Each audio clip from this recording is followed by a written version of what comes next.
On l'a très bien vu ce matin avec Emmanuel et avec David, la multiplication des objets connectés au CES, qui implique aussi donc, la multiplication de services, d'applications, autant d'opportunités de récolter de la donnée. Ça tombe bien puisque ces dernières années, c'est le cheval de bataille des entreprises. Aujourd'hui, il est moins question de se positionner sur récupérer de la donnée d'un point de vue quantitatif que de s'interroger sur la pertinence et la qualité des données. Alors toi, justement, qui est au cœur de la relation client, qui est en relation étroite avec les entreprises, comment est-ce que tu vois cette évolution ? Alors, bonjour à tous. Donc, effectivement, la chose qu'on peut remarquer, c'est que la gestion des données est si importante aujourd'hui, tout simplement parce qu'elle se trouve au carrefour de toutes les grandes problématiques marketing d'aujourd'hui. À tel point qu'on assiste à une quasi-banalisation des approches data-driven, alors qu'au même moment, peu d'entreprises aujourd'hui ont le niveau de maturité en termes de déploiement technologique, en termes de culture, en termes de compétences pour tirer pleinement parti en fait, de leur capital data.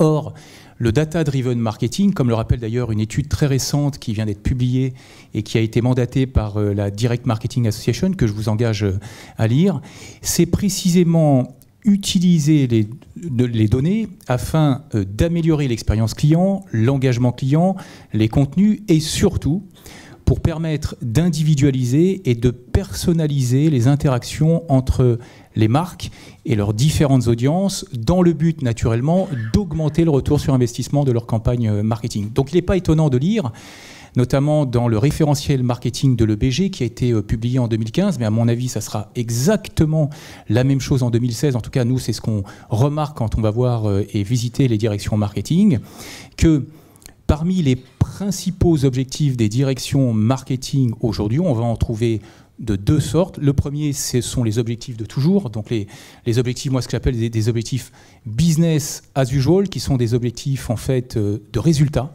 comme l'augmentation de la profitabilité, des revenus, de la satisfaction client, la prise de part de marché, etc. Et maintenant, on a aussi des objectifs tendanciels, ce que moi j'appelle des objectifs de moyens, qui sont de deux sortes aujourd'hui. Un, la connaissance client, et de la personnalisation. Et c'est dans ce cadre-là qu'il faut analyser les tendances d'aujourd'hui.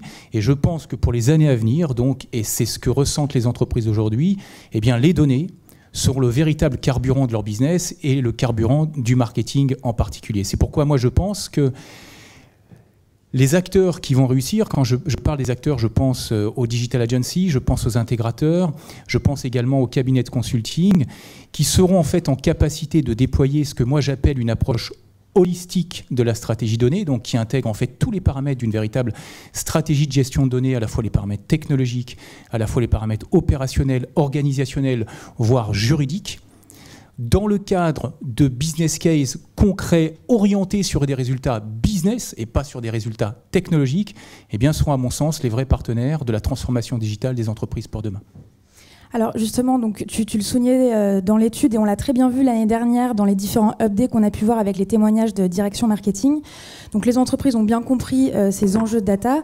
Encore faut-il effectivement les associer à des pratiques et à des opérations business concrètes derrière, de développement de nouvelles opportunités, de croissance.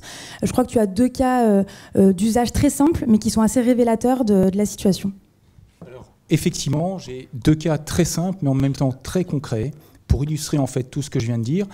Et ces deux cas remettent en fait en cause un vieux mythe aujourd'hui encore très prégnant chez les annonceurs, à savoir que tous les clients sont à la recherche de bonnes affaires. Or, une étude que nous avons réalisée, une étude qui a été réalisée par Experian, montre qu'en gros, 42% des consommateurs y sont complètement indifférents. Ce qui veut dire que globalement, mettre en place des opérations marketing basées sur des offres promotionnelles à des personnes qui sont en gros réticentes aux bonnes affaires, voire même réfractaires aux bonnes affaires, non seulement coûte de l'argent inutilement aux entreprises, et en plus affecte de façon très négative le niveau d'engagement de leur base de données par rapport à l'ensemble de ces marques. Donc là, en gros, très concrètement, ce qu'elles pourraient mettre en place, c'est tout simplement des scores d'appétence à la promotion, fondés sur un vrai profiling de leur base et une vraie segmentation de leur base qui leur permettrait non seulement d'augmenter leur profitabilité, le niveau d'engagement client, l'expérience client et en même temps la satisfaction client. Et le deuxième exemple que vous avez en fait sous les yeux, c'est tiré d'un cas concret d'un client d'Experian aux États-Unis, qui est une société qui s'appelle Sur la Table, qui est une société en fait distributrice d'ustensiles de cuisine. Et la question que se posait en fait cette entreprise, c'était comment engager avec des consommateurs qui sont réfractaires en fait aux bonnes affaires autrement que par l'envoi d'offres incitatives. Et là, cette société a travaillé plutôt autour de la mise en place de contenus éditoriaux et rédactionnels riches, au travers de la mise en place en fait, du newsletter sur des recettes de cuisine ou du conseil culinaire, qu'elle a routé en fait, sur une population témoin. Et vous voyez que là, les résultats sont très probants parce qu'elle a augmenté de plus de 30% les revenus générés par le canal email, grâce notamment à une amélioration très sensible de tous ces KPI intermédiaires, que sont le taux d'ouverture, le taux de clic, le taux de réactivité ou le taux de transaction. Donc on voit bien qu'au travers de deux exemples qui sont très simples, mais en même temps très concrets, tous les bénéfices que pourrait tirer en fait une entreprise grâce à une meilleure exploitation de leur capital donné et à une meilleure connaissance de leurs clients. Alors, dans un contexte de croissance des outils, via notamment les DMP, les plateformes omnicanal, le programmatique, on voit l'augmentation justement des algorithmes et de toute l'intelligence artificielle. Est-ce qu'aujourd'hui, ces deux facteurs sont au cœur du data-driven marketing ? Alors, c'est une excellente question et je crois qu'il est important en fait par rapport à toute cette effervescence technologique que connaît la fonction marketing en gros depuis une vingtaine d'années, avec le déploiement des plateformes CRM, de marketing automation, les outils de business intelligence, les techniques de data mining et maintenant les fameuses data management platforms. Je crois qu'il est important de faire un petit peu un pas en arrière, de prendre un peu de recul et de revenir, à mon sens, aux fondamentaux du marketing. Or, que font au quotidien les responsables marketing ? Alors, excusez-moi, je vais peut-être en choquer certains, mais je vais simplifier au maximum. En gros, ils définissent des audiences en mixant les données qu'ils ont à leur disposition afin d'améliorer le ciblage, la communication et l'expérience client. Comment ils font ça ? Et dans ce cadre, pourquoi ils ont besoin d'algorithmes, voire de marketing prédictif ? En gros, jusqu'à maintenant, et encore dans beaucoup d'entreprises aujourd'hui, l'investigation de leur base de données ou de la connaissance client, ça passe ni plus ni moins que par la manipulation d'un certain nombre de variables clés, que sont des variables par exemple démographiques, le sexe, l'âge, ou moi ce que j'appelle des variables conversationnelles, c'est-à-dire le taux de clic, le taux d'ouverture, le taux de réactivité. Et c'est sur la base en gros de cette variable qu'on va en gros créer des critères de ciblage et construire des modèles de segmentation relativement rudimentaires, que sont les segmentations que vous connaissez tous, de type PMG, petit, moyen, gros client, RFM, récence, fréquence, montant, voire même FRAT, en gros, qui est du RFM augmenté en rajoutant une variable supplémentaire qui est la variable produit. On voit bien les lacunes de ce type de segmentation, c'est qu'elle donne une vision relativement tronquée et parcellaire de vos clients, tout simplement parce qu'elle repose sur 3 ou 4 dimensions de la connaissance client. Or, qu'est-ce qui s'est passé en fait depuis environ 5 ans ? Au risque d'enfoncer des portes ouvertes, juste pour rappel, eh bien, les personnes qui travaillent dans les services marketing n'ont jamais eu autant de données à leur disposition. On essaye aujourd'hui de segmenter cet écosystème data en parlant de first party data, c'est-à-dire en gros toutes les données qui sont issues des systèmes opérationnels des entreprises. La seconde partie data, c'est globalement toutes les données qui sont issues de partenariats noués avec d'autres entreprises. Et la third party data, ce sont les données qui sont acquises auprès d'entreprises tierces, qu'on appelle en fait des brokers de data. Ça, c'est le premier point. Et la deuxième chose, conséquence pour les directions marketing, c'est la nécessité en même temps de transformer l'ensemble de ces flux de données en informations qui doivent être directement exploitables dans le cadre de la mise en place de campagnes marketing qui doivent délivrer du ROI, de la croissance, de la profitabilité et de l'augmentation de parts de marché. Donc dans ce cadre, en gros, à quoi peuvent bien servir, et là j'introduis, je crois, la prochaine présentation, à quoi peuvent bien servir en gros les algorithmes et tout ce qui est marketing prédictif ? À plusieurs choses. La première déjà, c'est à construire des modèles de segmentation qui vont être fondés non plus sur 2, 3, 4 variables, mais sur des dizaines, voire des centaines de variables, et donc en gros de transformer tous ces millions et flux d'informations en quelques 10 segments clés ou groupes clients clés qui vont être directement exploitables par des directions marketing, comme nous le faisons par exemple avec une application comme Mosaic chez Experian Marketing Services, qui est, je le rappelle, en fait un modèle de segmentation de l'ensemble des ménages français, en 13 groupes principaux et qui est construite à partir de plus de 650 indicateurs, qui sont des indicateurs de type sociodémographique, attitudinaux, psychographiques ou encore des indicateurs de type comportementaux. À quoi ça sert en fait précisément ce type de segmentation? La première chose, à permettre aux directions marketing de répondre à des questions qui sont absolument fondamentales pour pouvoir construire une stratégie marketing du type. Qui sont mes clients? Quel est le profil de mes clients?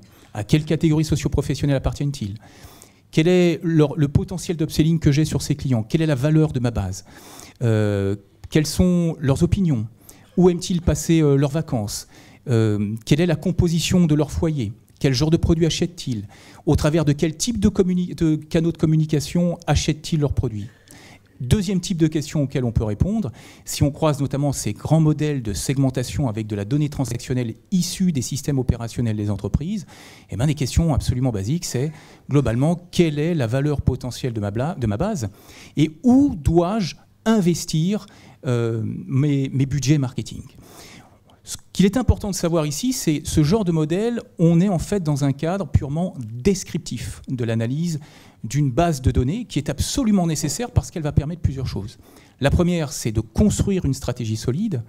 Et la deuxième, surtout, c'est d'évaluer de façon très précise le terrain de jeu au sein duquel opère une entreprise donnée pour pouvoir, mais seulement dans un second temps, non plus regarder en fait ma base client du point de vue de ce que mes clients sont, qu'est-ce qu'ils ont acheté, selon quelle fréquence, en quelle quantité, qui ils sont, mais de pouvoir ensuite anticiper, et non plus sur la base de modèles descriptifs, mais sur la base de modèles prédictifs, voire prescriptifs, des comportements futurs, comme par exemple des appétences à la promotion, des risques d'attrition ou encore des appétences à la consommation de produits additionnels ou des produits qui sont complémentaires de ceux qui ont été achetés au préalable.